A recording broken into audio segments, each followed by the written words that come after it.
Қара таудың басынан көш келеді, қара жорға шайқалып бос келеді.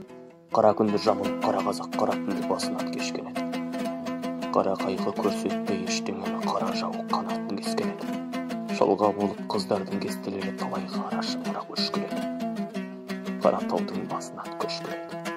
Қара жұртта бықсыған шала қалған, аналардан ескеткен балалардан, далда таппай қармауға жағалаудан ақыл қашқан адыра бабалардан.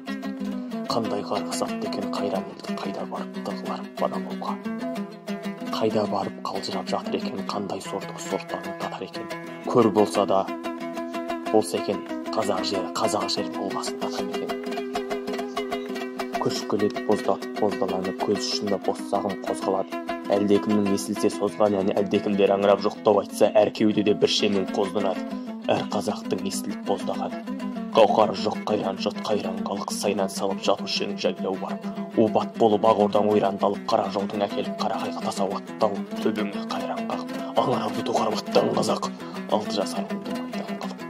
Жұбатылған шаң көріп алыстағы қабай жырау жар сала дауыстап. Жау келеді жұртым ау, жау келеді, жаудан қалған жігітекке жабысқалы.